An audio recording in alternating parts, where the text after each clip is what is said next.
All right, so we're almost done with chapter 1. Just have 2 sections left, and these are the 2 sections that are kind of like one of these things is not like the other.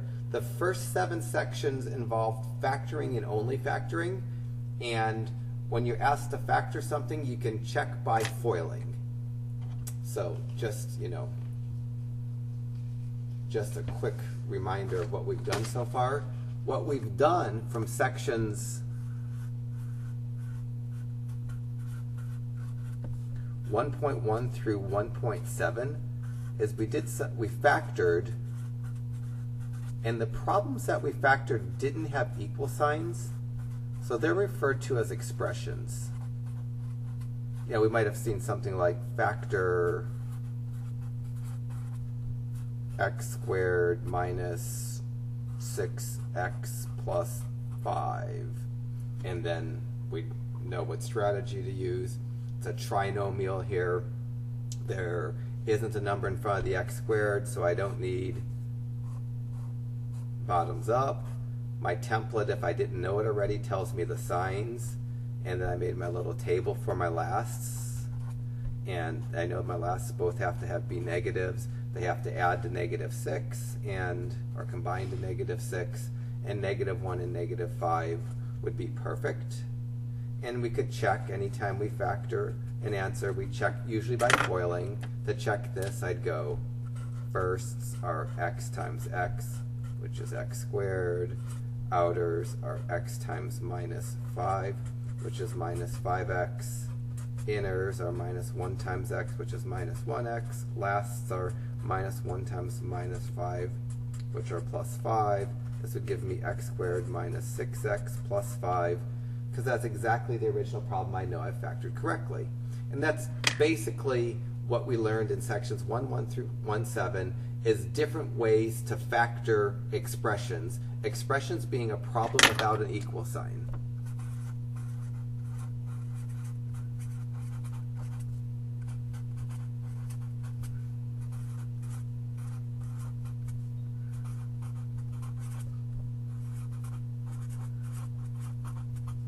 And when a problem is lacking an equal sign, you don't get number answers. So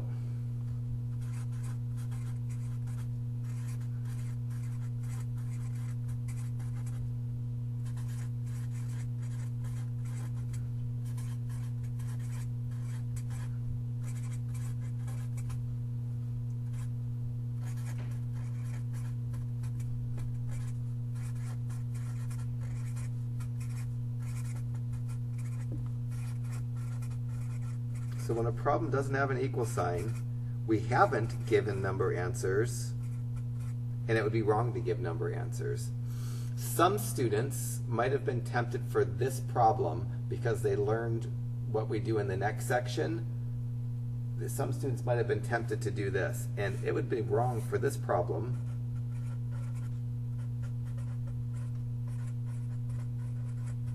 You'd lose points. It is wrong to take the contents of each parenthesis and set them equal to 0.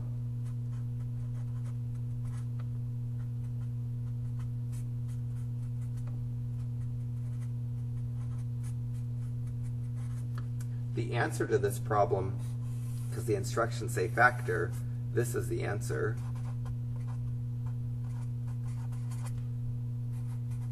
And the only thing I can do to check it is FOIL it out and combine like terms.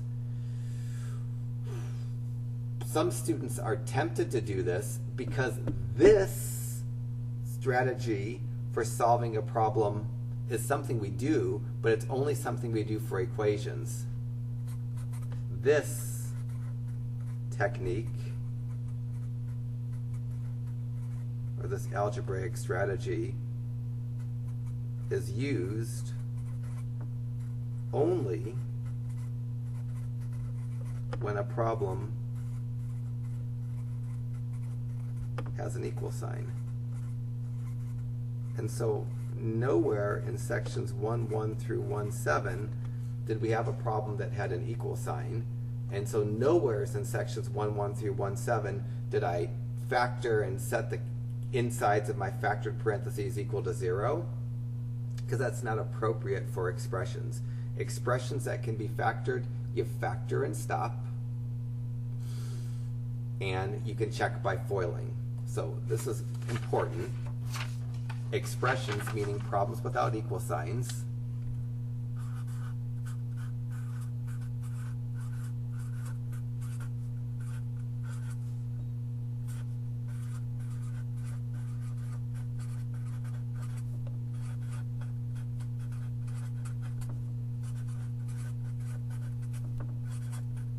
at least in chapter 1 where the instructions say factor, you factor and stop. You can FOIL to check.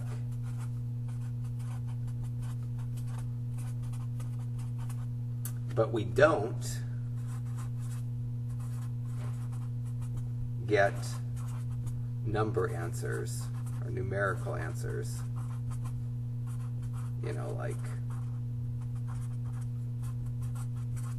x equals 5 and x equals 3/2. So from sections 1.1 through 1.7, every problem was an expression, and we factored. Sometimes I checked, sometimes I didn't check, but none of the problems did I take the time to write down and answer x equal to some number. Section 1.8 is dealing with equations. Equations are problems that have equal signs.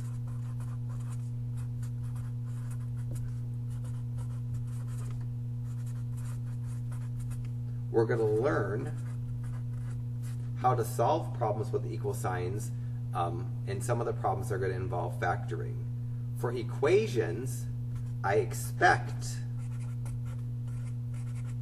to get number solutions.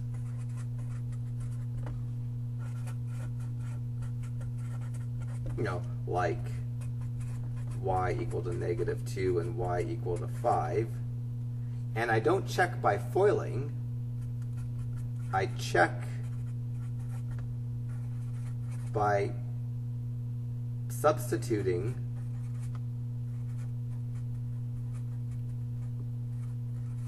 my answer into the original problem.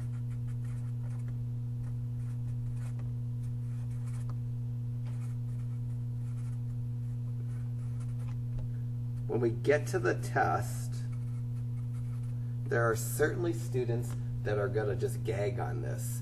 They're going to like what we did in section 1.8, and they're going to use it when it's not appropriate. So what we do in section 1.8 is, there's a little similarity between 1.8 and the first 7 chapters, but the big difference is when a problem doesn't have an equal sign, you factor and stop, you check by foiling. When a problem has an equal sign, you don't factor and stop, you factor and set the insides of the parentheses equal to 0, and you get number answers. I should probably squeeze this in here. You factor for the most part, set the contents of the parentheses equal to 0,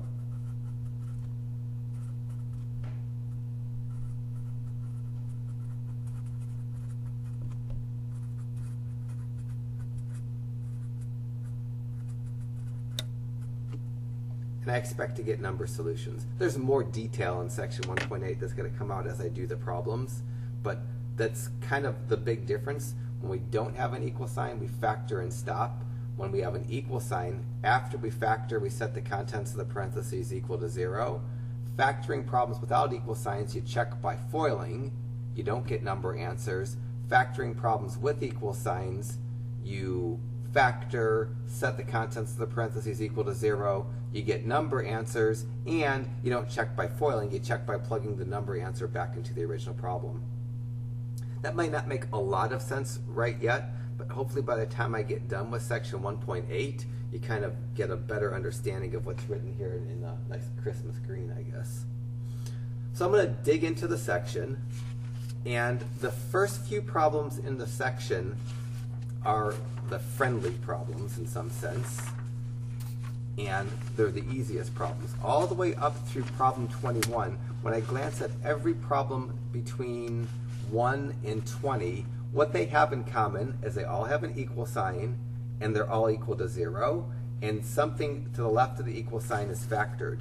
When you have that setup, that's the simplest kind of problems to solve. So what problems 1 through 21 have in common, they have an equal sign, so I want to get number answers. They're equal to 0, and they're factored. To solve these problems, I'm using something called the zero product property, which basically says if two parentheses are being multiplied, in order for the result to be 0, the contents of one of the parentheses has to simplify to be 0. Could write that down, but it's probably not worth putting in your notes because we're going to use it so often we won't even really realize what it is. So for each of the problems between 1 and 21, we're just going to first set the inside of the parentheses of each parentheses, or each factor, because some of the factors won't be in a parentheses, equal to 0. So for example, in problem 2, the first parentheses has an x plus 3 in it. I'm going to set it equal to 0. The second parentheses has an x minus 5 in it. I'm going to set it equal to 0. Step 2, I'm going to solve each equation for x, which is going to give me my answer. So for this first one, I'm going to minus 3 from both sides and get x equal to minus 3. For the x minus 5, I'm going to get x equal to plus 5 when I plus 5 to both sides. My answer to this is going to be x equals negative 3 and positive 5. And my step 3, which I'll do for most problems, I'm going to check. And for an answer to be correct, I need to plug it in and get a true statement. So let me check x equal to negative 3.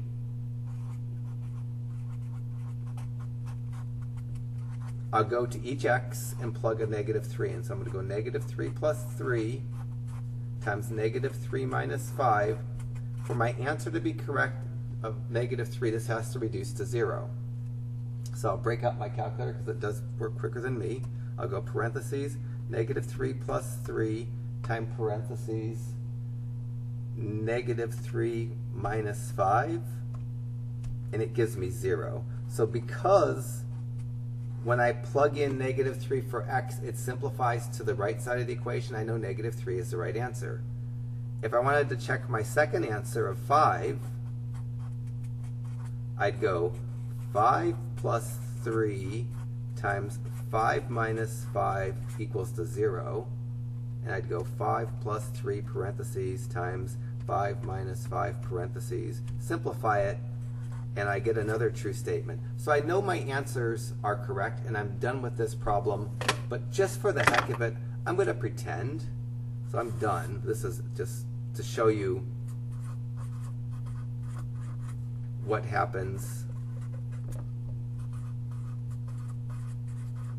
when I make a mistake or I have a wrong answer.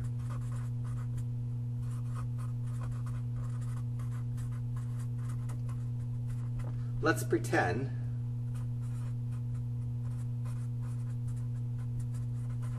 that I wrote x equal to positive 3 for an answer. And it's not an answer because the two answers are negative 3 and positive 3. How could I tell it's not an answer? Well, I'd go to the original problem and do my checking. I'd go 3 plus 3 times 3 minus 5 equals to 0. And I'll break out my calculator because I don't care to do this by hand. So parentheses 3 plus 3 and parentheses 3 minus 5, close my parentheses, and I get negative 12 equal to 0. When a number isn't correct, when you plug it into the original problem, you're going to be left with a statement that's not true. It's not always going to be negative 12 equal to 0. It might be 17 equals to 11 or 64 equals to 0. But wrong answers have the characteristic that when you take the wrong answer and plug it in for the letters in the original problem and you simplify, you're left with a non-true statement. correct answers, when you take the answer that's correct, plug it in for the letters in the original problem, and you get a true statement. So for each of the problems between 1 and 20, I'm going to do exactly the same thing that I did for number 2. I'm going to set the insides of the parentheses equal to 0, solve those equations for x, and then I'm going to check my answer. This strategy that I'm using only works when the left side of an equation is factored and the right side is 0, or if one side of an equation is factored and the other side is 0. If the one side's not factored, this method doesn't work, or if one side's not 0, this method doesn't work. So my two factors are x minus 9 and x minus 10. For the x minus 9, I'm going to add 9 to both sides and get an answer of x equal to 9. For the x minus 10, I'm going to add 10 to both sides and get an answer of x equal to 10. So I say the answer is x equal to 9 and x equal to 10. Notice in the top version, I just wrote 1x separated by a comma. Here I wrote 2 x's. It doesn't matter how you write your answer as long as we get the right numbers in and at least one of the letters. So let me now check the x equal to 9. I'll go to the original problem. I'm going to go, is 9 minus 9 times 9 minus 10 equal to 0? Break out my calculator and go parentheses 9 minus 9, parentheses 9 minus 10. Simplify it. And because I get 0, I know that 9's a solution. And I'll do the same for 10. If you take the time to check, then you're guaranteed not to write down a wrong answer. And some of the problems have a little trick to them, and if you check, you'll catch the trick.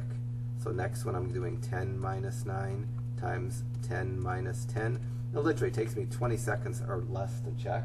So I'm going to check most of them today, just to get you in the habit, because it's a good habit to be in for these. Move on to the next page. And the next page, I'm going to get horrible fraction answers. No, I'm not. I thought I was going to get, yeah, I will for number 8, but not for number 6. So for number 6, I'm going to take the contents of each parentheses. I'm going to go 2x minus 12 equals 0. 3x plus 15 equals to 0. Hopefully you can solve these without me. For the 2x minus 12, I'm going to add 12 to both sides and get 2x equals to 12. Then I'm going to divide both sides by 2 and get x equal to 6. For the 3x plus 15, I'm going to minus 15 from both sides and get 3x equals minus 15, and then divide both sides by 3 and get x equal to negative 5. So here's my answers. I get 2 answers. I'm going to check them separately. So the first thing I'm going to do is check x equal to 6, and I'm going to have to use a parentheses. I'm going to go 2 parentheses 6 minus 12 times 3 parentheses 6 plus 15 and see if that equals to 0. So I'm going to enter it just like that on my calculator. Make sure I've got a good answer here. So parentheses 2 parentheses 6 minus 12, close the first parentheses, and then parentheses 3 parentheses 6 plus 15, close the second parentheses. It equals, I get 0 equal to 0, so that's good. Now I'm going to move on to the negative 5. I'm going to check x equal negative 5. And I'm going to go parentheses 2 times negative 5 minus 12, and then 3 times negative 5 plus 15. And I want to see if that equals to 0. So again, 2 parentheses negative 5 minus 12, and then 3 parentheses negative 5 and then plus 15, and I get again 0 equal to 0. So I know my answers are correct. I might not check the next few. I'll check the next one because it's fractions. You need to see how fractions check. They're not hard to check, but they're a little bit harder. So 8, I'm going to go 5x plus 4 equals to 0. 2x minus 3 equal to 0. For the 5x plus 4, I'm going to minus 4 and minus 4 and get 5x equal to minus 4, and then divide by 5, divide by 5. I get x equals negative 4/5. For the 2x minus 3, I go plus 3, which gives me 2x equals to 3, and then divided by 2, which gives me x equal to 3/2. And I'll just write my answer like that, just because I already have it, the numbers written fine. So checking is a little bit harder when a fraction. When I want to check the x equal to negative 4/5, I'm going to go parentheses 5, parentheses negative 4/5 plus 4, and then parentheses 2, parentheses negative 4/5 minus 3. And that whole thing has to reduce to be 0. So I'm going to enter it just like that, which means I need to use the negative key, parentheses, fraction keys. There's a lot going on, but it's not particularly hard. So I'll start it off left parentheses, then the number 5, left parentheses, fraction key, negative key, 4, arrow down to the denominator 5, arrow out of the fraction, right parentheses, so I've got up to that negative 4/5. I'm going to tack on the plus 4, close my parentheses, finish the first parentheses. I'll do the same thing for the second parentheses. So parentheses 2, parentheses, fraction, negative 4 over 5, out of the denominator, right parentheses, minus 3, close my parentheses. So I've entered that exactly, and I get 0 again because it's the right answer. I haven't made a mistake yet. For the 3/2, I'll check it down here just because it's kind of a wide right. So I'm going to go 5 times 3/2 plus 4, and then 2 times 3/2 minus 3 equals to 0. I enter it just like that. So again, I get my calculator where you can kind of see it, and then parentheses 5, parentheses fraction 3/2, get out of the denominator, close my parentheses, plus 4, close my parentheses, parentheses 2, parentheses fraction 3/2, out of the denominator, close my parentheses, minus 3, close my parentheses, equals, and I've checked. So now I've showed you how to check fractions. I'm only going to start checking now when they're kind of tricky problems, and that could be the next problem for all I know. But if the problems are kind of straightforward and they don't have a trick that I want to show you, these two have a trick. The next 4 have a trick. So I'll check maybe 10 and 14, but not 12. So 10 has 3 factors. I need to set all 3 factors equal to 0. So I'm going to go 3x equal to 0, x minus equal to 0, actually show the equal to 0, x minus 4 equal to 0, and x plus 5 equal to 0. Every factor that has an x is going to give a solution that checks. The first one, I need to divide both sides by 3. On the left side, the 3's cancel, I'm left with an x. On the right side, I know that 0 over 3 is equal to 0. If you didn't, you could break out your calculator and do 0 over 3 and see that it equals to 0. It's okay for 0 to be a solution, and it is a solution to this problem. For the x minus 4, I'm going to plus 4 and plus 4 and get x equal to 4. And for the x plus 5, I'm going to minus 5 and minus 5 and get x equal to minus 5. So I have 3 answers to this problem. The answers are x equals 0, x equals 4, and x equals minus 5. Let me show you that the 0 is going to check just fine. If I check x equal to 0, I'm going to go 3 times 0 times 0 minus 4 times 0 plus 5. I didn't really need a parentheses because inside the parentheses, because these x's don't have multiplication attached to it. So for this one, I'd go 3 parentheses 0 parentheses 0 minus 4 parentheses 0 plus 5, and I'd get 0 equal to 0, so it's a solution. And now I'm going to check x equal to 4. I'll go 3 times 4 times 4 minus 4 times 4 plus 5 and see if that equals to 0. And then to do that, 3 parentheses 4 parentheses 4 minus 4 parentheses 4 plus 5, and I get 0 equal to 0. And the last one for the negative 5, I'll jam it up here because it's going to take more room than I have. To check x equal negative 5, I'll go 3 times negative 5 and negative 5 minus 4 and negative 5 plus 5, and that has to reduce to 0 if I have a correct answer. So 3 parentheses negative 5 parentheses negative 5 minus 4 parentheses negative 5 plus 5 equals, and it works too.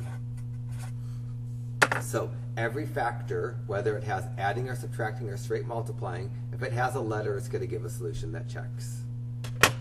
12 I won't check. So for 12 I'll get an answer by setting each of the factors. I'll set the 4x equal to 0. I'll set the 2x minus 10 equal to 0. I'll set the 3x plus 15 equal to 0. For the 4x factor, I'm going to divide both sides by 4. And just like in 10, any fraction with a 0 in the numerator is equal to 0. So this one's going to give me x equal to 0. The 2x minus 10, I add 10 to both sides and get 2x equal to 10. And then I divide both sides by 2 and get x equal to 5. And the 3x plus 15, I minus 15 and minus 15 and get 3x equals minus 15, and then I divide by 3 and divide by 3, and that gives x equal to minus 5. This is likely how I'd write my answer at this point in an intermediate algebra class, but if you worked ahead of me and you wrote this for an answer, it's a slick way to say the same thing. First of all, writing 3 x's when everything's equal to x is probably a little bit inefficient. Writing 1x is probably better than writing 3 x's.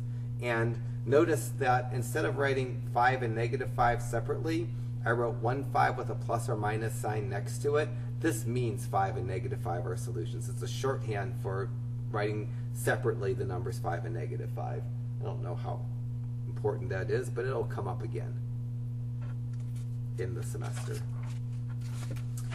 14 is every factor has an x. When factors have x's, they give solutions. So for 14, I'm going to go x equal to 0, x plus 1 equal to 0, x plus 2 equal to 0.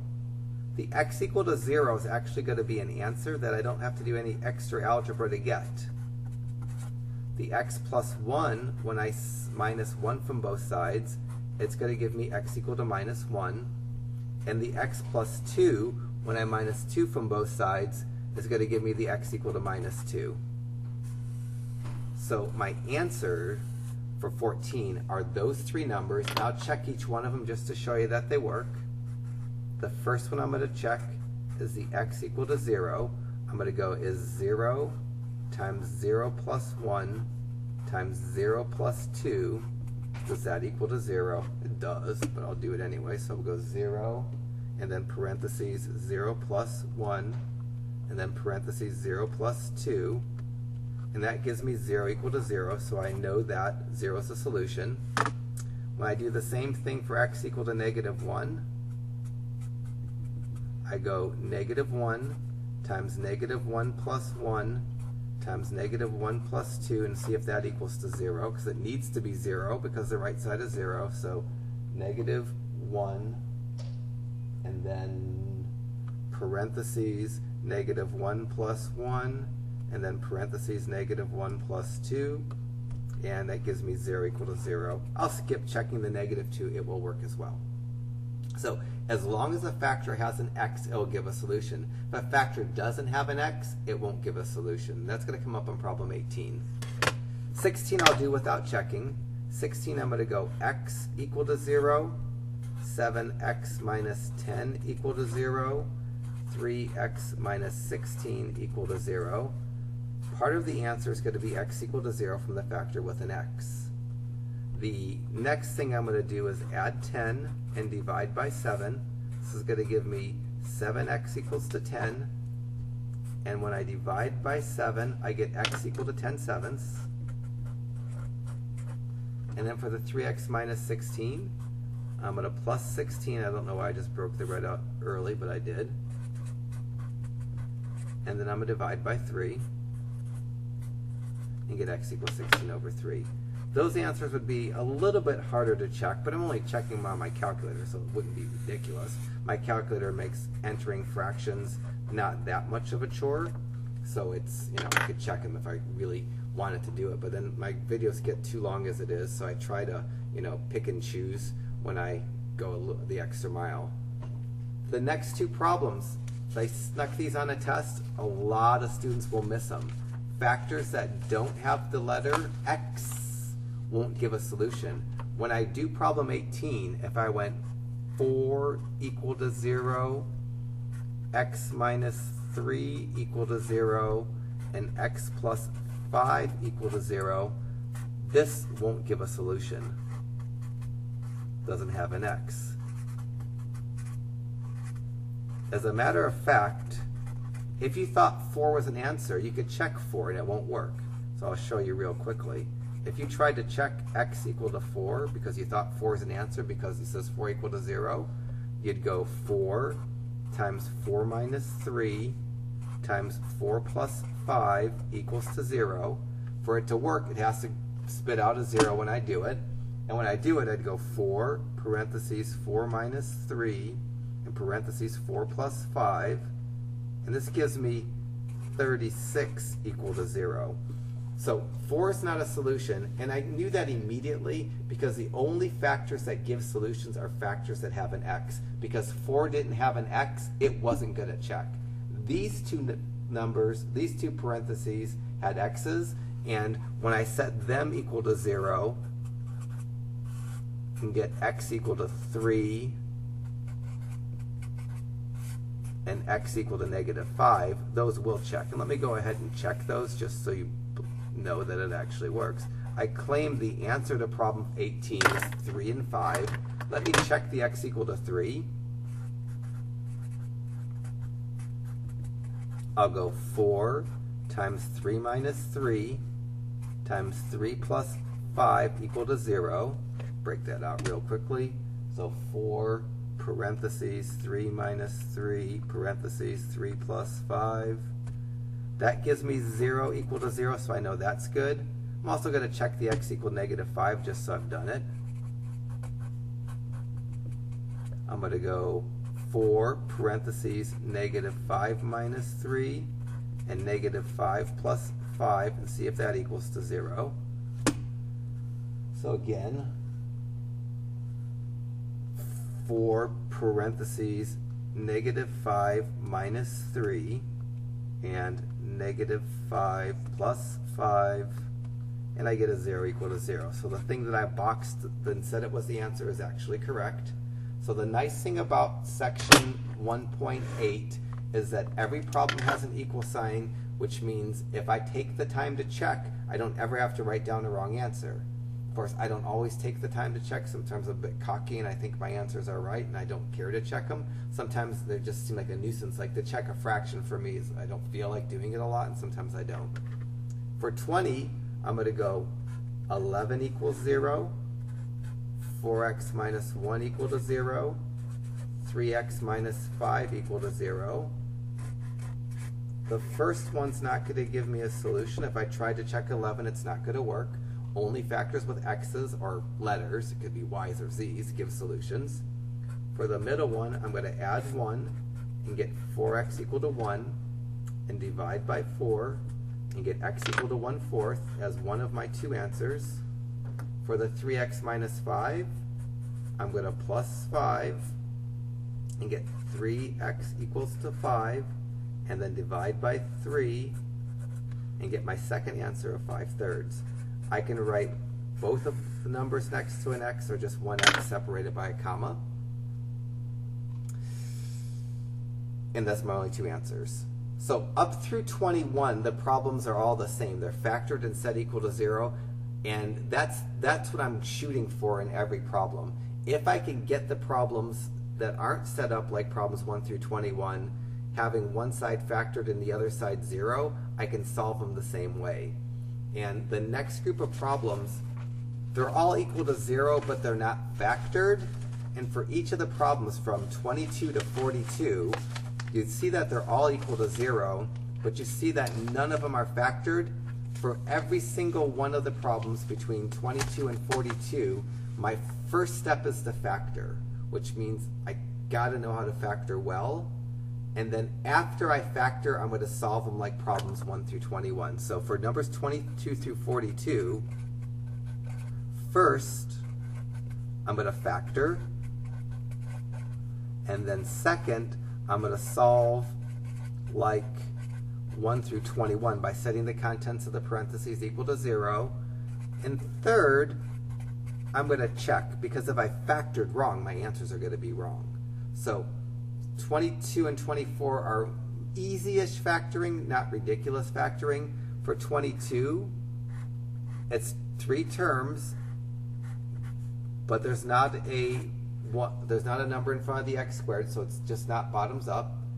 I put my x's down, and just in case you need the template is if we have a plus and plus, you get a couple of pluses. If we have a minus and plus, you get a couple minuses. A plus and a minus, you get a plus and a minus, and a minus and a minus, you get a plus and a minus. So this is the case where I get a double minus. And my choices for my lasts would be either -1 and -6 or -2 and -3. They both kind of look like they have a 5, but -1, -6, because the numbers are both negative, will combine to be a -7. -2 and -3, the numbers are both negative. You add them and keep them negative, you get -5. So I'm going to do x minus 2, x minus 3. So now it looks like problem 1 for that matter. Now I'm going to go x minus 2 equal to 0, x minus 3 equal to 0. For the x minus 2, I'm going to plus 2 from both sides and get x equal to 2. For the x minus 3, which hardly looks like an x minus 3, I'll add 3 to both sides and get x equal to 3. So I think my answer to problem 22 is x equal 2 and x equals to 3. I'm going to check these by shoving them into the original problem, and I'm going to use parentheses. So for checking, I better check in my original problem in case I factored wrong. So for checking x equal to 2, I'm going to go is 2 squared minus 5 times 2 plus 6, is that equal to 0? My calculator will tell me quickly whether it is. So 2 squared minus 5 times 2 plus 6. It's only right if when I hit enter I see 0. That works. And now let me check the 3 the same way. Usually if you get one right, you get them both right. If you get one wrong, you get them both wrong. For the 3, I'm going to go 3 squared minus 5 times 3 plus 6 equals to 0. So parentheses 3 squared minus 5 parentheses 3 plus 6, and that also gives me a 0 equal to 0. So those are absolutely correct solutions. But do 24 the same way. First I'm going to factor, and my template for this is a plus and minus, and it's factoring with 3 terms but not bottoms up because there's not a number in front of the x. So I know my firsts are a couple of x's, my signs are a couple of minuses. My lasts have to have one positive and one negative. They can be +1 and -7, or they can be -1 and +7. They have to give me the 7. And the first one, 1 minus 7, is going to give me a -6, but the second -1, -1 plus 7 gives me a +6. So I'm going to set it equal to the -1 plus 7. So I get a +7 and a -1. I can't forget my 0. And now I'm going to set the contents of the parentheses equal to 0. I'm going to go x plus 7 equal to 0, x minus 1 equal to 0. For the x plus 7, I minus 7 from both sides and get x equal to -7. For the x minus 1, I add 1 to both sides and get x equal to 1. Maybe I'll only check 1 on each page just to make the video not as long as it could be.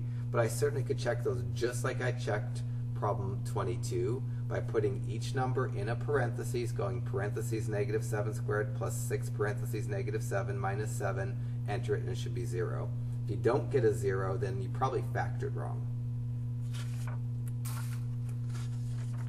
26 and 28 are easy factorings. I'm going to check 28 for the one I check on this page because it has fraction answers. Both 26 and 28 are differences of squares.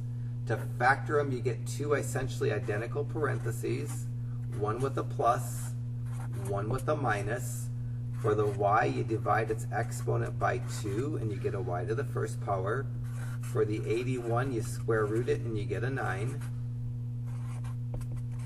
So the problem factors into y plus 9 and y minus 9. Once I have the left side factored and the right side 0, I set the inside of each parenthesis equal to 0, just like I have for every problem so far. For the y plus 9, you minus 9 from both sides and get y equal to minus 9. For the y minus 9, you add 9 to both sides and get y equal to 9. For an answer, I'm going to be slick and write y equal to plus or minus 9. But you can have just written y equal to negative 9 and y equal to positive 9 just like that would be fine as well. So the factoring, your factoring skills are going to be important, I mean, for the rest of chapter 1 and all of chapter 2. 28 factors similarly to 26 in that it's a difference of squares. So I'm going to square root the number 25. I'm going to divide the exponent of the x by 2 and get x to the first. And I'm going to square root the 16. And I'm going to get two essentially identical parentheses, one with a plus sign, one with a minus sign. So that factors into 5x plus 4 and 5x minus 4. And then I'll go 5x plus 4 equals to 0, 5x minus 4 equal to 0, and then I'll minus 4 and divide by 5 for the left one.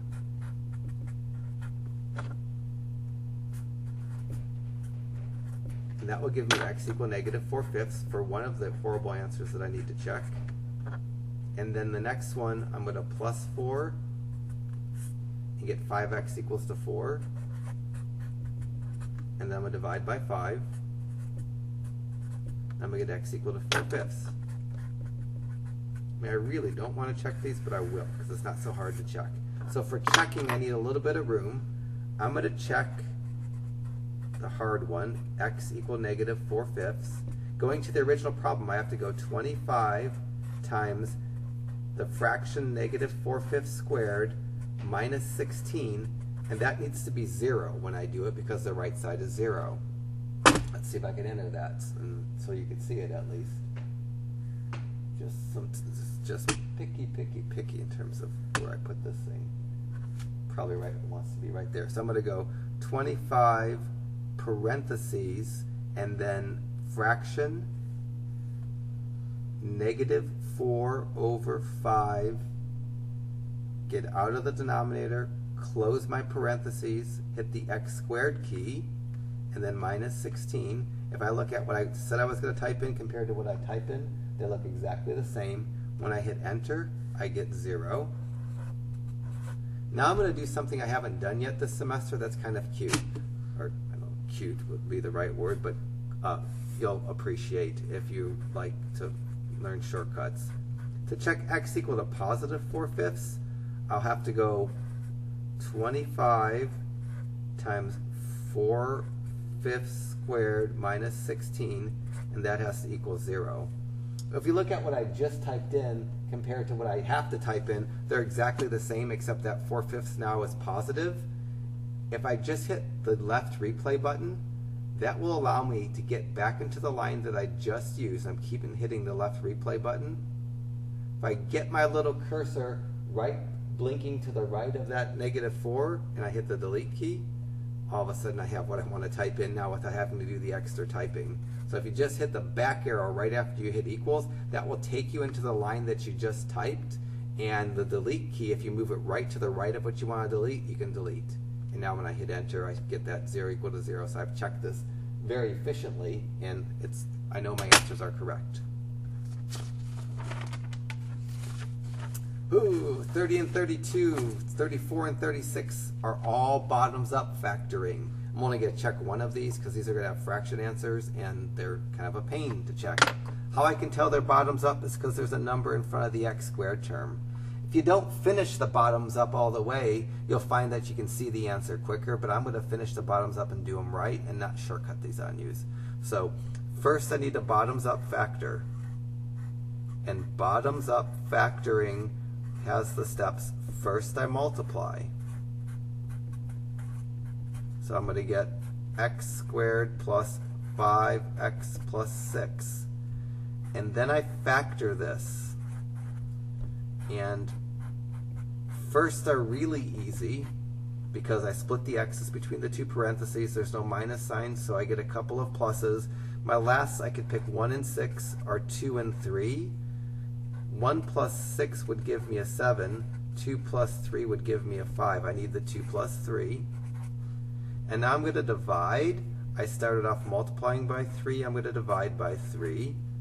And then I'm going to reduce in bottoms up. The first fraction doesn't reduce, so I'm just going to write it as a 3x plus 2. Second fraction reduces to 1. Better get that plus 0 back in here because I need to set it, or equal to 0 back in here because the whole thing is equal to 0.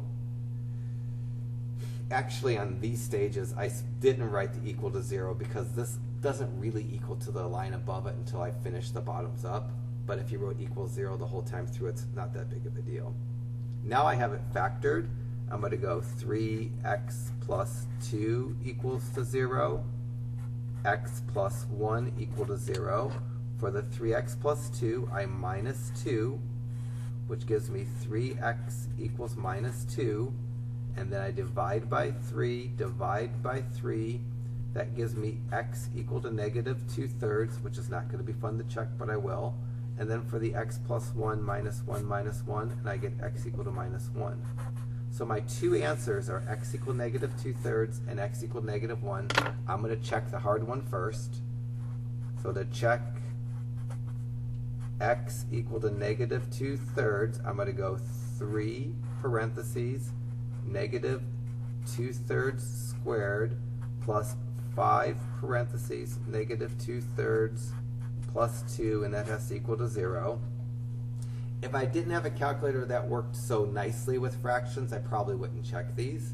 Back in the day when these calculators didn't exist, I just gambled that I was right. So first I'm going to go 3 parentheses, fraction, negative 2 over 3 squared plus 5 parentheses, fraction, negative, forgot the 2, over 3, close the parentheses, plus 2. Looks enough like that I believe my checking.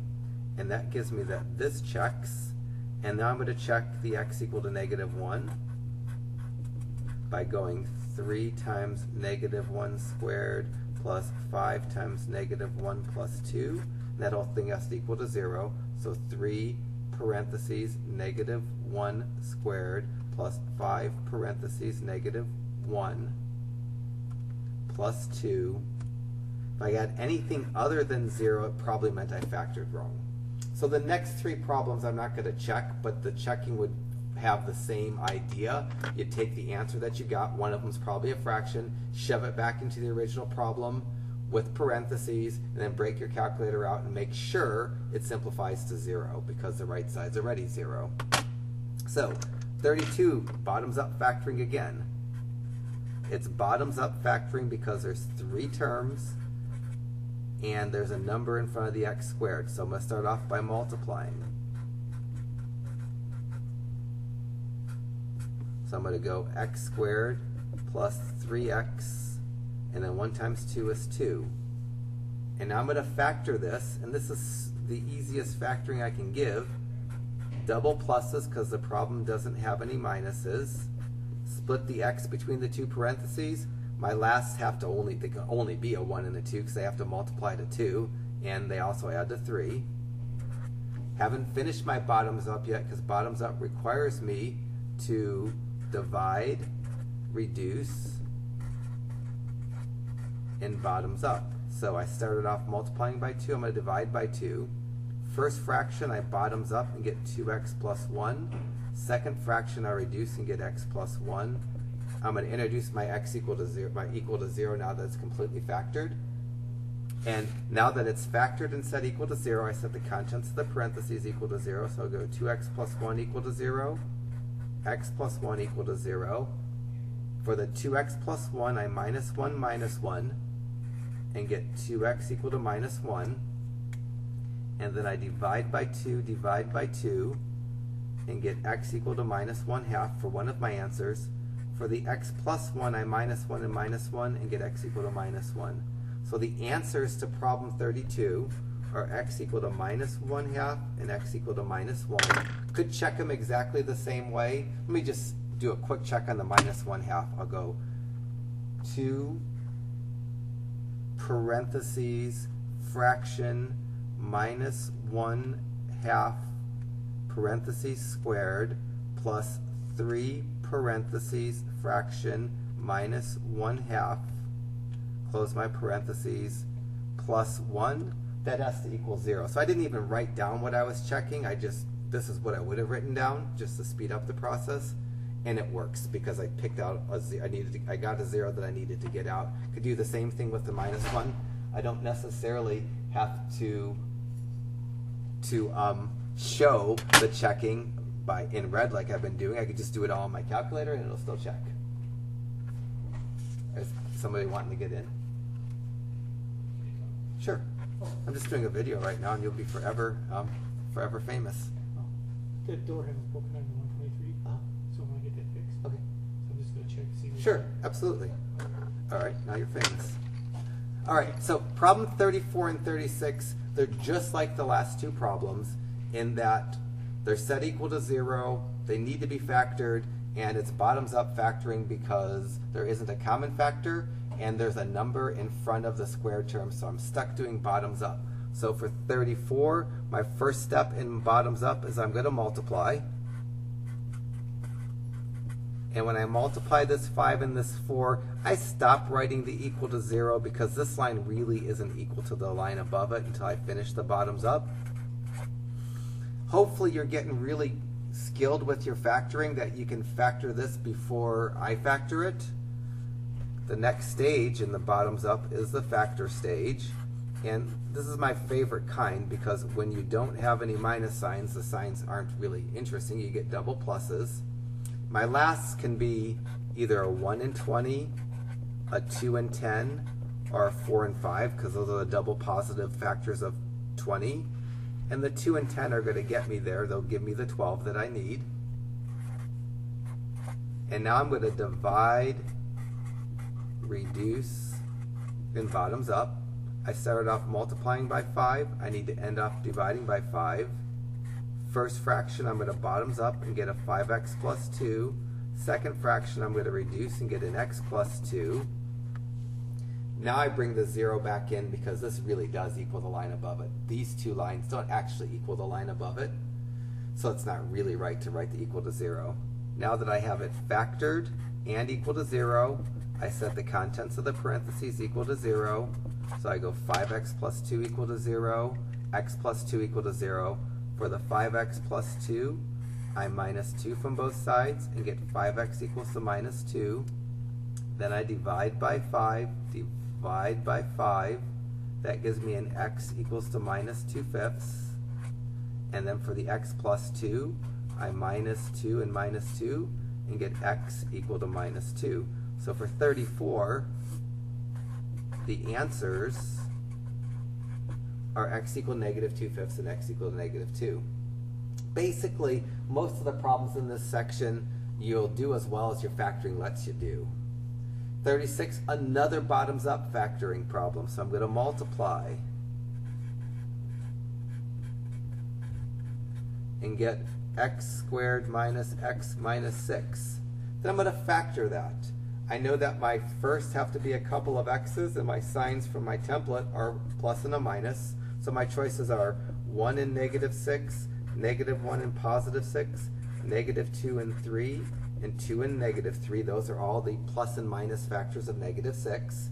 And this is the pair that's going to work because 2 minus 3 will give me a negative 1, and there's an implied negative 1 in front of that x. So for the factoring part, I get a plus 2 and a minus 3.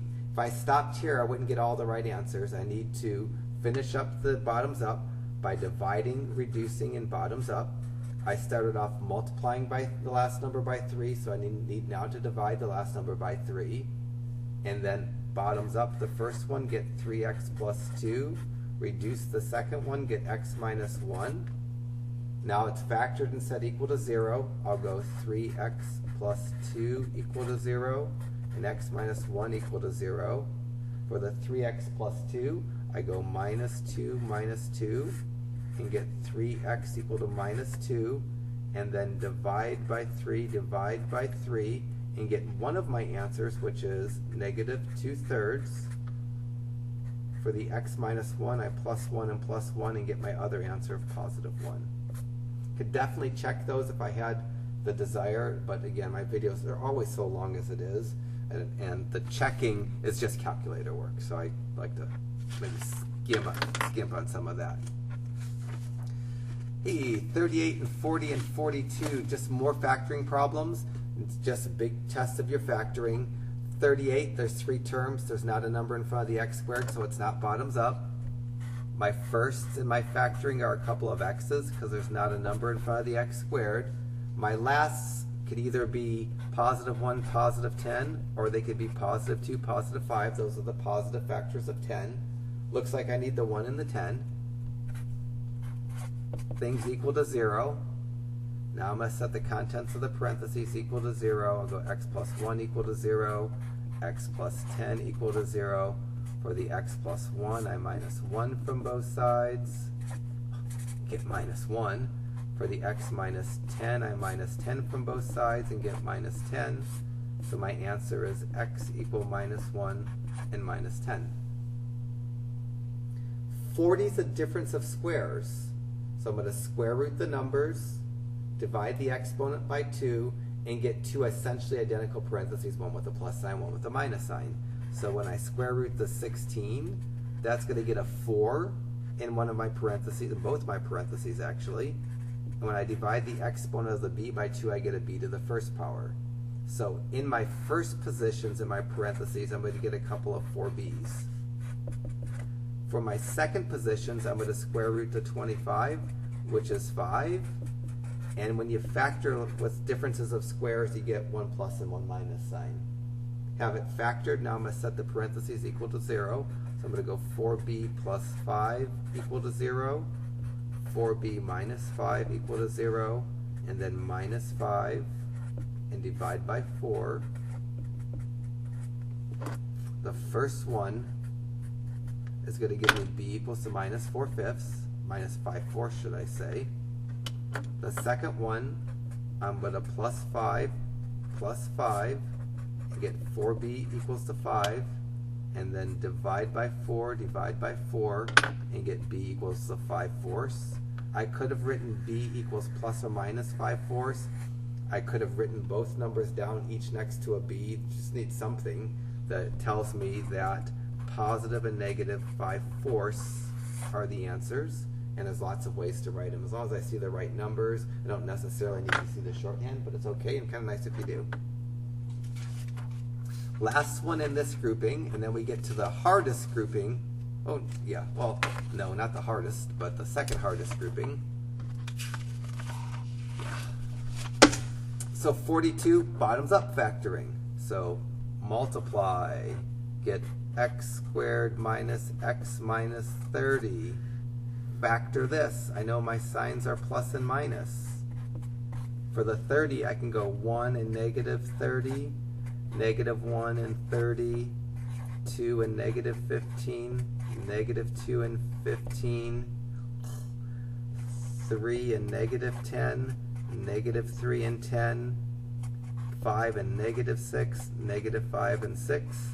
That's the pair I need because 5 minus 6 gives me the negative 1 that's implied in front of that x. So to finish up the factoring part of my bottoms up, I put a plus 5 and a minus 6. Bottoms up requires me to divide, reduce, and bottoms up. So I'm going to divide by the 6 that I multiplied by. First parentheses, bottom up, and get a 6x plus 5. Second parentheses, reduce and get an x minus 1. Now it's factored and set equal to 0. So I'm going to go 6x plus 5 equal to 0. X minus 1 equal to 0. For the 6x plus 5, you minus 5, and you divide by 6. And one of the answers you're going to get is x equals minus 5 over 6. For the x minus 1, I plus 1 a couple times and get x equal plus 1. That'll be the answer to 42. The next group of problems are similar in that they're set equal to 0 and they need to be factored. They're a little bit different because there's a common factor I have to factor out first, and then what's left in the parentheses is going to factor more. They're kind of double factoring problems, but they're just factoring problems, and then after you factor, you set the problems equal to 0. So the next problems all the way up through number 60 all have common factors that I have to catch first. So I'm first going to one parentheses common factor, and then the insides of the parentheses are going to factor more for all of these. In 44, the greatest common factor is a 2x.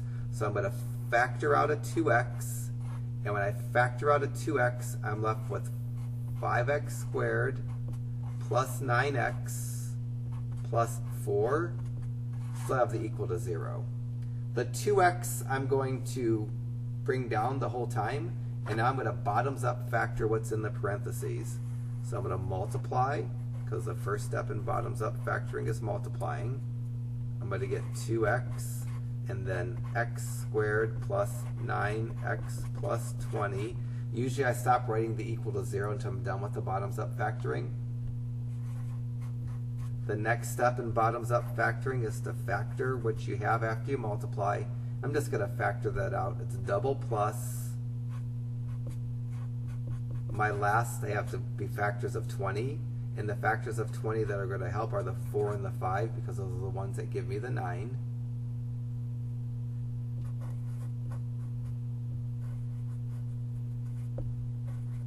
Last step of bottoms up factoring is to divide, reduce, and bottoms up. I started off multiplying by 5, so I'll divide by 5. So now I'm going to have 2x, and then 5x plus 4, and then x plus 1, and I'll introduce that x equal to 0 again. And now I'm going to go to x equal to 0, 5x plus 4 equal to 0, and x plus 1 equal to 0. For the 2x equal to 0, because it has an x, it's going to give an answer that checks. I'll divide both sides by 2, and any fraction with 0 in the numerator is equal to 0, so I'll get a 0 for that. For the 5x plus 4, I minus 4 minus 4. Gives me 5x equals minus 4. And then divide by 5, divide by 5. That gives me x equal to negative 4/5. And for the x plus 1, I minus 1 minus 1, and get x equal to minus 1. So I get 3 answers. I'll check one on the next page. Again, just so that videos aren't, as long as they could be, I'll moderately check. Maybe I'll check 46 as a trick. 46, there's a common factor of a 3. I'm going to factor out a 3 and be left with x squared plus 6x minus 7 equals to 0. I'm going to leave the 3 alone. And now I'm going to 2 parentheses factor the x squared plus 6x minus 7. I know my signs from my template are plus and minus, and my choices are positive 1 and negative 7, or negative 1 and positive 7. I'm trying to get a positive 6, and negative 1 plus 7 will give me the positive 6. So the 7 needs the plus, the 1 needs the minus.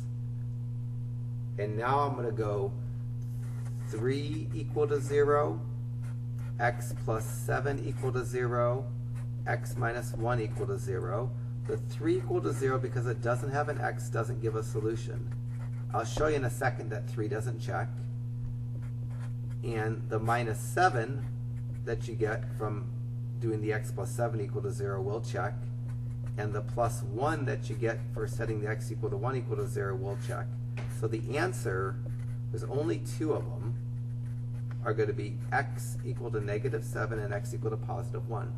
Let me show you that the negative 7 and positive 1 check, and that the 3 doesn't check. So if I tried to check 3, which I say isn't an answer, I'd go to the original problem and I'd go 3 times 3 squared plus 18 times 3 minus 21 equals to 0.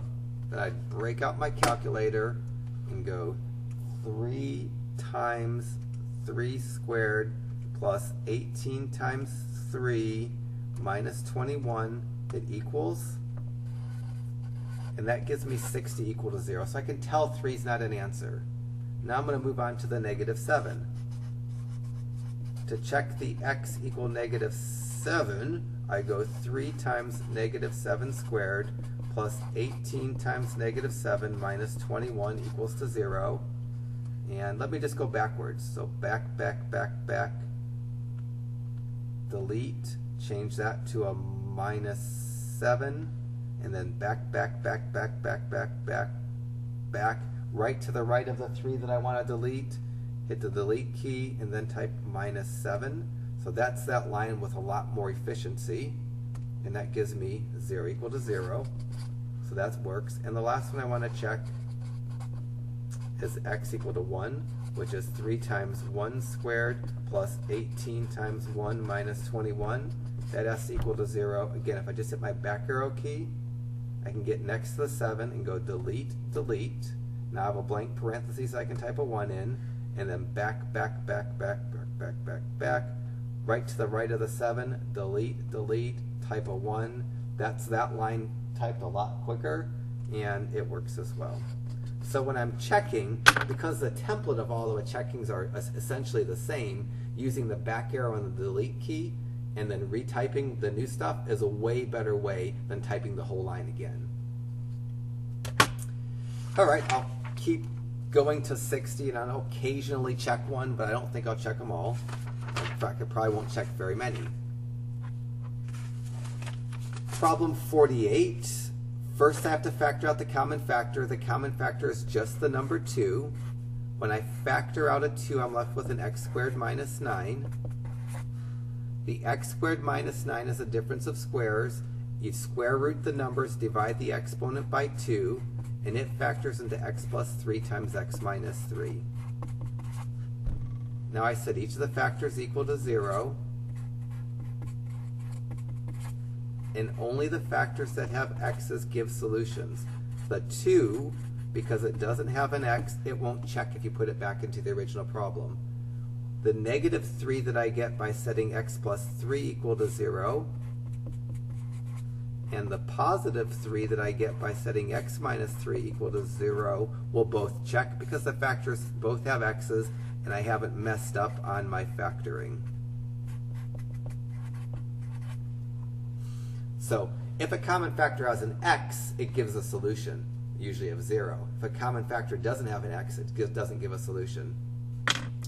50, I need to factor out a 2x.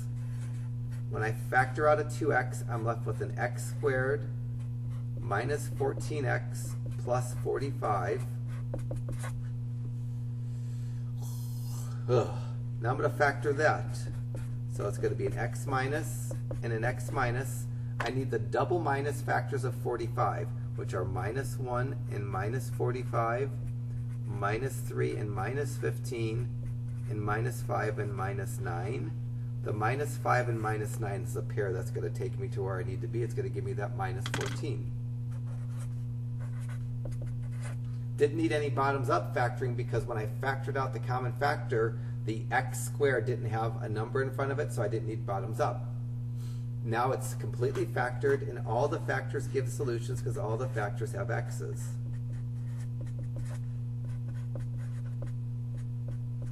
When I set the 2x equal to 0, I divide both sides by 2, and I get x equal to 0, because any fraction with 0 in the numerator is equal to 0.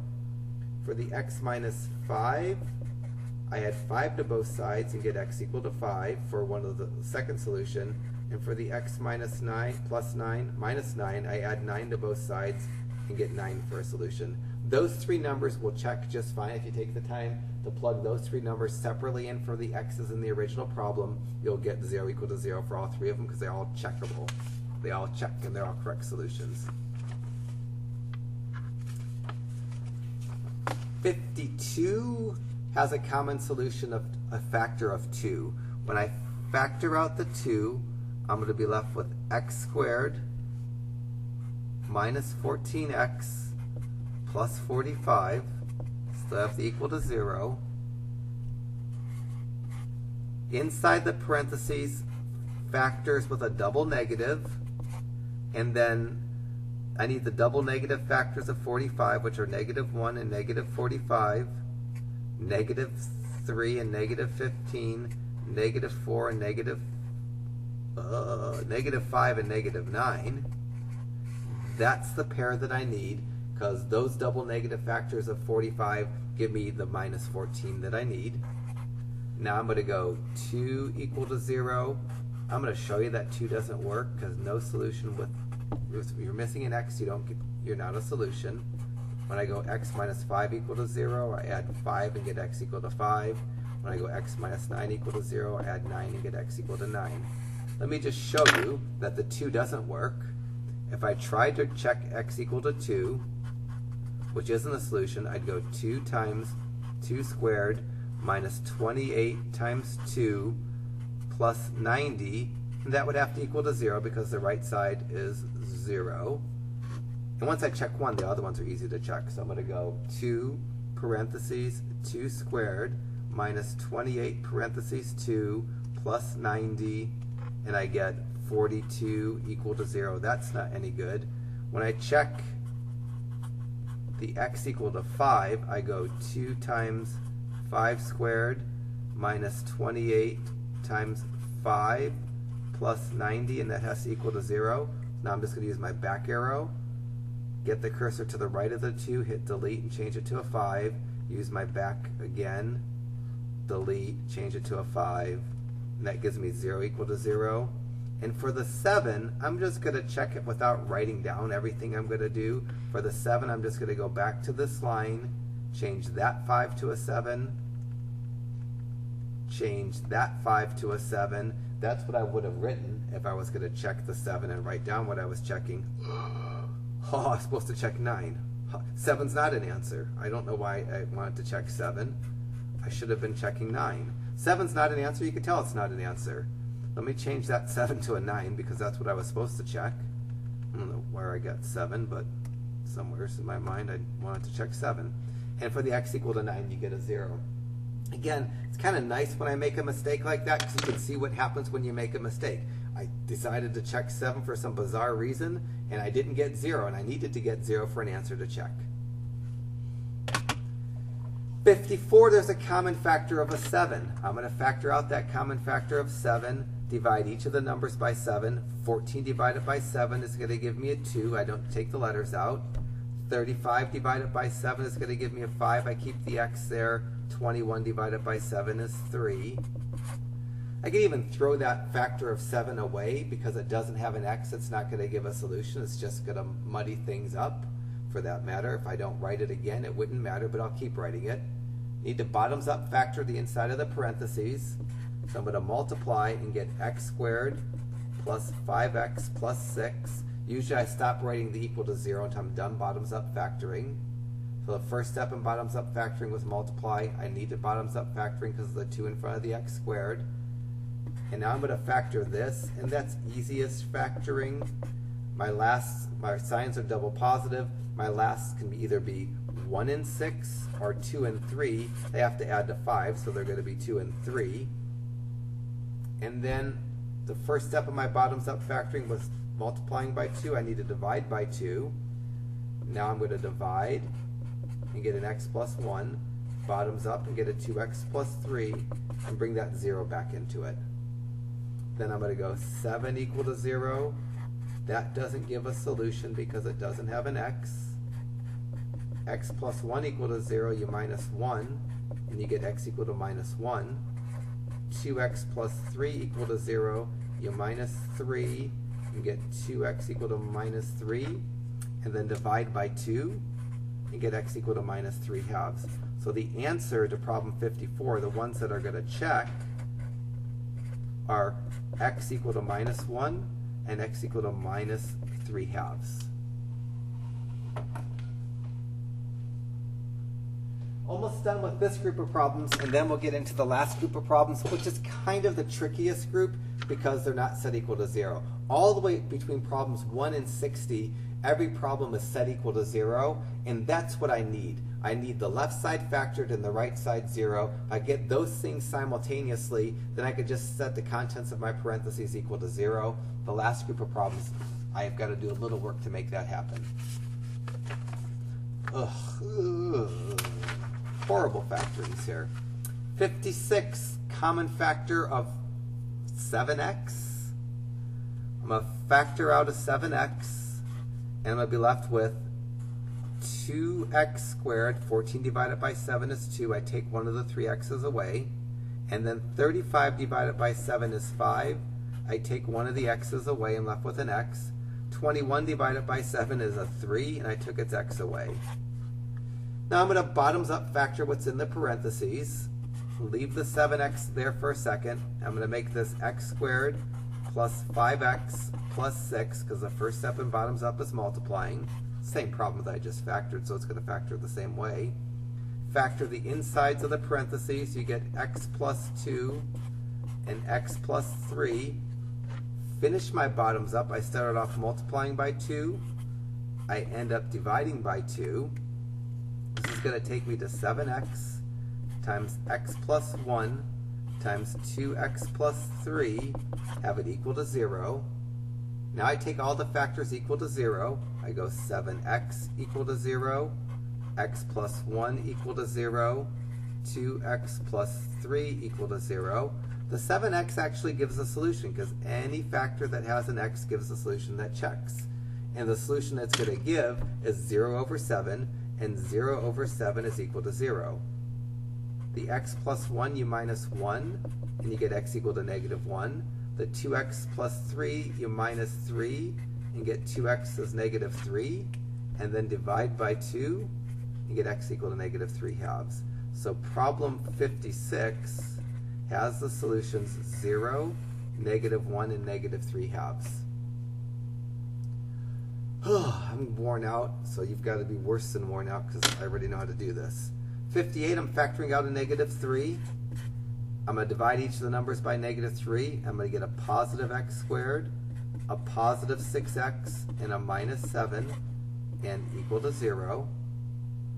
The minus 3 I'm going to keep there, and then this is going to factor into x plus 7 times x minus 1. Factored in my head just to speed things up. If you need to write down all the possible lasts and figure them out, that's where you are. But a lot of times students get to the point where the basic factorings like this they can do without writing any extra down. Now I'm going to go negative 3 equal to 0, x plus 7 equal to 0, x minus 1 equal to 0. The first one doesn't have an x, it won't give a solution. The middle one you're going to get negative 7 from. And the far right one you're going to get positive 1 from. So my answers for problem 58 would be x equal negative 7 and x equals positive 1. Last one in this grouping. There's a common factor of a y I need to factor out. I'm going to get y times y squared minus 25 equals 0.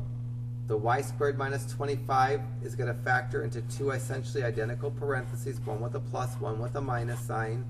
I divide the exponent of the y by 2, and I square root the number. And now that I have it completely factored, I go y equal to 0, y plus 5 equal to 0, y minus 5 equal to 0. The y plus 5 do minus 5 from both sides and get minus 5. The y minus 5, get plus 5 from both sides and get y equal to plus 5. My answer to this is going to be y equals 0, -5, and positive 5. Last group of problems are the trickiest. If the last group of problems, you just set the contents of the parentheses equal to the 0, or you set the contents of the parentheses equal to the right side of the equation, you won't get the right answer. For each problem between 61 and 78, if the problem is factored and not set equal to 0, the factoring is doing us more good than bad. So for each of the problems between 61 and 78, first, multiply out and clear the parentheses. The factoring is only productive and useful if the right side is 0. And then I'm going to set the problem equal to 0.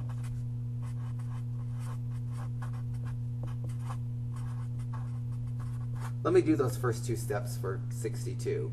62 is factored but not set equal to 0. If it's factored but not set equal to 0, I clear the parentheses. So I'm going to go x times x and x times minus 1, and gives me x squared minus 1x equal to 6. That's the first step that I here wrote, clearing the parentheses. Now set it equal to 0. Minus 6 gives me x squared minus 1x minus 6 equal to 0. And now factor / solve. And then check. So I'm going to factor this now. This factors, I know my first are a couple of x's. My signs are a plus and a minus. And my choices are positive 1 minus 6, negative 1 positive 6, positive 2 negative 3, negative 2 positive 3, and the 2 minus 3 are going to get me to where I need to be, because 2 minus 3 is negative 1. So I've factored it. Now I'm going to solve it by going x plus 2 equal to 0, x minus 3 equal to 0. This one gives x equal to negative 2. This one gives x equal to 3, which I claim are my answers. I should check, especially because this is a new kind of problem. You couldn't look at these problems and know you couldn't get 3 or negative 2 by doing anything with the way the numbers were given. So for my checking now, for checking x equal to negative 2, I have to go, does negative 2 times negative 2 minus 1 not equal 0, but equal 6, because 6 is on the right side. So when I go to do my checking, I don't expect to see a 0, I expect to see a 6. So I'm going to go negative 2 parentheses negative 2 minus 1, and I get 6. So that's a good answer. Now I'm going to do the same thing. I'm going to check the 3. I'm going to go 3 times 3 minus 1, and that best equals 6 as well. 3 parentheses 3 minus 1. And that gives me 6 equal to 6. So for these problems, I'm not expecting a 0 on my calculator. I'm expecting the number that was on the right side of the equal sign. I'll do the same for 64. For 64, the first thing I'm going to do is clear the parentheses. So I'm going to go y times y and y times minus 5. That's going to give me y squared minus 5y equals negative 4. So I'm done with the first step. Second step, set it equal to 0. So I'm going to go plus 4 plus 4. That will give me y squared minus 5y plus 4 equals to 0. Now factor and solve. This is a double negative. So it's going to be a y minus and a y minus. My only choices are negative 1 and negative 2. Or negative, my only choices are negative 1 and negative 4, or negative 2 and negative 2. The negative 1 and negative 4 give me the 5. So it factors into y minus 1 times y minus 4 equals to 0. Now I'll go y minus 1 equal to 0, y minus 4 equal to 0. The y minus 1 equal to 0 will give me 1. The y minus 4 equal to 0 will give me the 4. And you could check those if you want.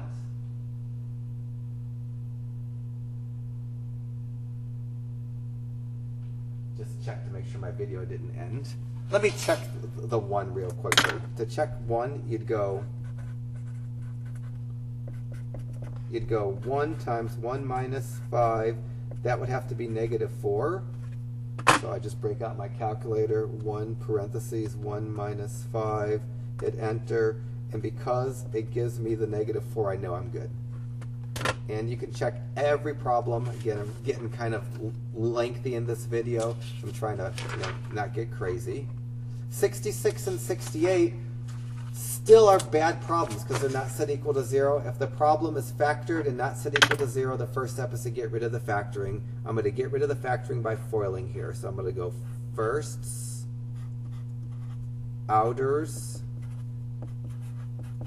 inners, lasts.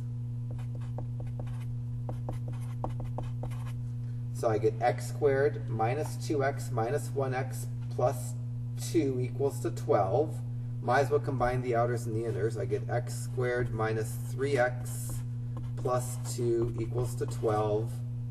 Now I'm going to set the problem equal to 0 because my steps were first. So if the problem is factored but not set equal to 0, first thing you do is clear the parentheses. I cleared the parentheses, combine the inners and the outers. Now I'm going to set it equal to 0.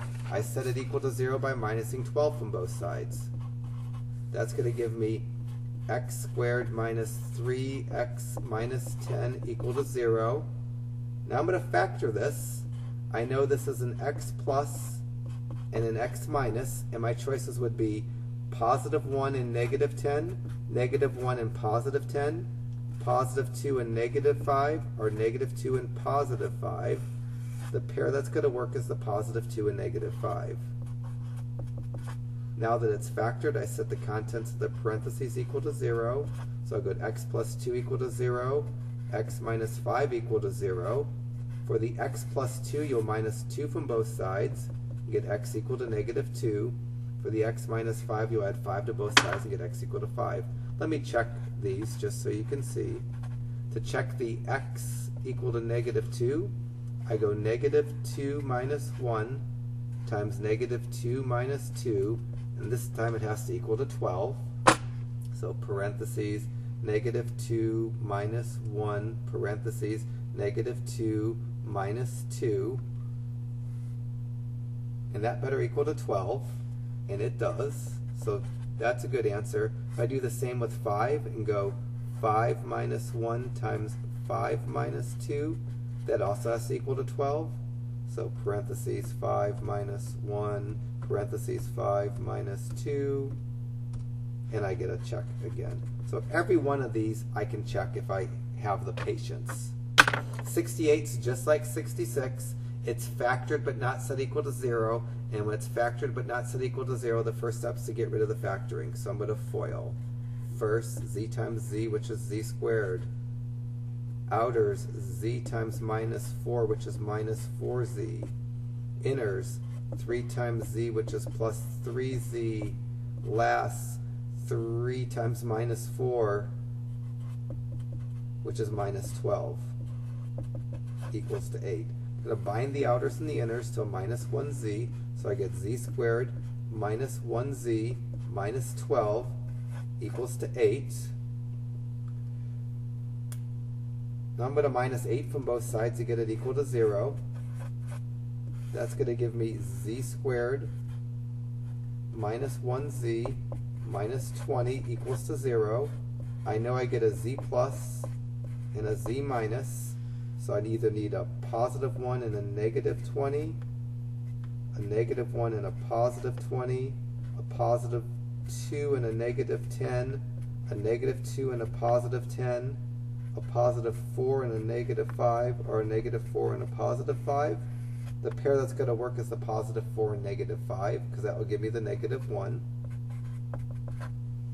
So I go z plus 4 times z minus 5 equal to 0.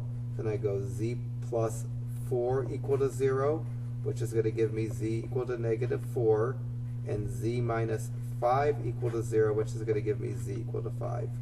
So the answers for 68 are z is negative 4 and z is positive 5. More 70 and 72 kind of have the same vibe. They're going to have common factorings possibly that I have to deal with, but I can deal with it. So I'm going to clear the parentheses. For every one of the bottom problems, I need to get rid of the parentheses because the problem is not set equal to 0. The factoring is not good. So 4x squared minus 16x is what this factoring simplifies to. Now I'm going to set it equal to 0 by going plus 12 and plus 12. That's going to give me 4x squared minus 16x plus 12 equals to 0. Look for that common factor. There's a common factor of a 4. When I factor out a 4, I'm left with an x squared minus 4x plus 3 equals to 0. That 4 I could ignore. It's not going to give me a solution. But I'm going to double parentheses factor. My signs are double minus.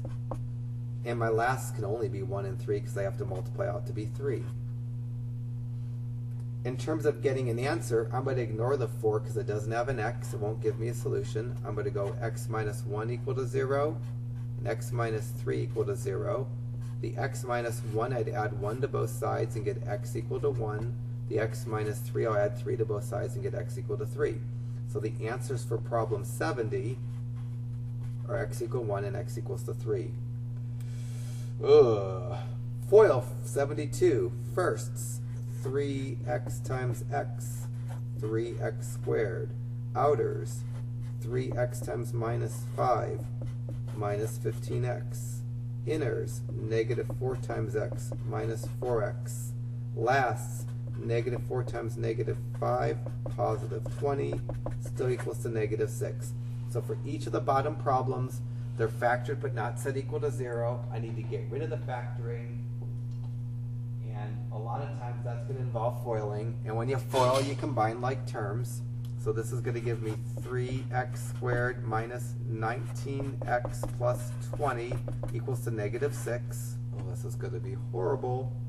I'm going to add 20 to both sides, add 6 to both sides to get that 0 that I need. This I wouldn't do to you on a test because the numbers are going to be too big for me to want to factor. In fact, I'm going to yank out another sheet of paper because this is going to push me quite a bit right now.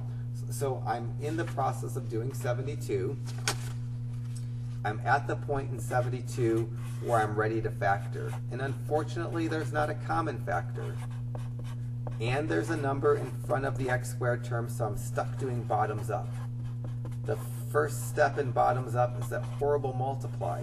So I need to multiply 3 times 26, which is 78. So this is going to be x squared minus 19x plus 78. I don't know factors of 78, but I'm going to find them out real quickly here. And I need double negatives because the signs are the way they are. I know negative 1 times negative 78 will work. Now on my calculator, I'm going to do 78 divided by 2. 78 divided by 2 is 39. So negative 2 times negative 39 is negative 78. And now I'm going to go 78 divided by 3. So I know that negative 3 times negative 26 is 78. I'm going to go 78 divided by 4. Doesn't do me any good, it's a fraction. Now I'm going to try 78 divided by 6. 13. So negative 6 times negative 13 is negative 78. Those are the pairs that I need because those combine to be minus 19. So I didn't know my factors of 78, so I yanked out my calculator and I just started dividing 78 by every small number that I can think of. And I found the pair minus 6 and minus 13. And I started off multiplying by 3. I need to end up dividing by 3. First parenthesis is going to give me an x minus 2. Second parenthesis is going to give me a 3x minus 13. And I have equal to 0. I'm going to make sure that works. Boom, it does. Now I'm going to set my parentheses of x minus 2 equal to 0. And my parentheses of 3x minus 13 equal to 0. For the x minus 2, I'm going to plus 2 and get an answer of 2. For the 3x minus 13, I'm going to plus 13 and get 3x equal to 13 and divide by 3 and get 13 over 3. So my two answers are positive 2 and positive 13 over 3. Just in case some of the bottom trimmed out on that last page. That's what I had written on the last page. Somehow I must have zoomed a little bit much. So horrible problem. Wouldn't put something that had a factor of 78 that you needed to use for your bottoms up factoring. Just wouldn't do that on an in-class test. Getting there. 74, 76, 78. 3 more problems. They look harder, but they're not. I'm going to get rid of the parentheses because the parentheses don't help me if the not's not set equal to 0. For 76, I'm going to go 3x times x and 3x times minus 1. And the left side's going to become 3x squared minus 3x. Bring down the minus 4, bring down the equals to 2. Got rid of the factoring. Now I want to get it set equal to 0 by minusing 2 from both sides. This is going to give me 3x squared minus 3x minus 6 equals to 0. Look for my common factor. I see a common factor of a 3. It's not going to have an x, so it's not going to give a solution. When I factor out that 3, I divide all the numbers by 3. Now I have 3 times x squared minus 1x minus 2 equals to 0. I'll just go ahead and factor that. That factors into x plus 1 times x minus 2. And then when I go to get my answer, that 3 doesn't have an x, so it's not going to give a solution. I could just ignore it. I'm going to set the x plus 1 equal to 0 and get x equal to negative 1 for one of my answers. I'm going to set the x minus 2 equal to 0 and get x equals 2 for my other answer. So the answer to this, which could be checked, are negative 1 and positive 2. Let me check the negative 1 just because I can. To check the x equal to negative 1, I'd go 3 times negative 1 times negative 1 minus 1 minus 4, and that would have to be positive 2 because the original problem has a positive 2. So just taking all those x's and changing them to negative 1s would give you 3 parentheses negative 1 parentheses negative 1 minus 1 and then minus 4. That looks enough like that. If I hit enter and I get 2, I know my answer is right. If I go back and change the this negative 1 by delete to a 2, and that negative 1 by delete to a 2, that's how I would check x equal to 2. So I see 3 times 2 minus 1 minus 4, and that also gives me 2 equal to 2. So I checked them both, but only wrote the checking for one. 76, lots of parentheses, but not equal to 0. I need to get rid of the parentheses. So I'm going to go 2 times 3 and get a 6. 2 times minus 4x and get a minus 8x. On the right side, I'm going to go x times x and get an x squared, x times minus 1 and get a minus 1x, and leave the minus 2. I need to get this set equal to 0, and it doesn't really matter what side the 0's on. I like my x squared to be positive, so I'm going to get the 0 on the right side for the first time this late in the problem, in the homework. Sorry about that. But this is the efficient way to do this.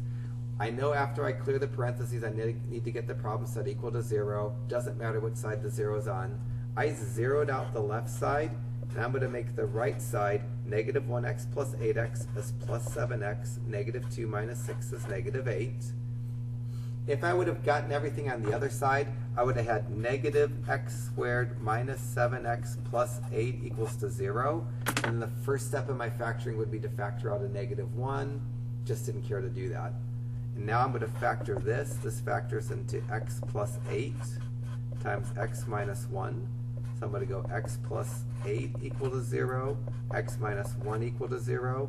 And my answers are going to be x equal to negative 8 and x equal to positive 1. Last problem, unless the videos ran out. And it hasn't. Got to be real close to the edge of what this tape will let me do. So 78, I'm going to get rid of the parentheses. I'm going to go x times x is x squared. X times minus 3 is minus 3x. That gives me x squared minus 3x plus 4 equals 3x minus 4. And now I'm going to minus 3x plus 4 minus 3x plus 4. That's going to give me x squared minus 6x plus 8 equal to 0. I know that's another double minus factoring. And my 8's can be minus 1 and minus 8, or minus 2 and minus 4. The minus 2 and minus 4 are going to give me that minus 6. Got it factored. I'll go x minus 2 equal to 0, which gives me x equal to 2, and x minus 4 equal to 0, which gives me x equal to 4. There's a lot going on in that section. It's kind of repetitive. Basically, you factor when something's equal to 0 and you set your parentheses equal to 0. You got to be comfortable factoring, and you got to know, that if the problem's not set equal to 0, you need to get it set equal to 0 first. Please visit me if this felt a little overwhelming, and I can try to clean up everything that I said and make it better for you.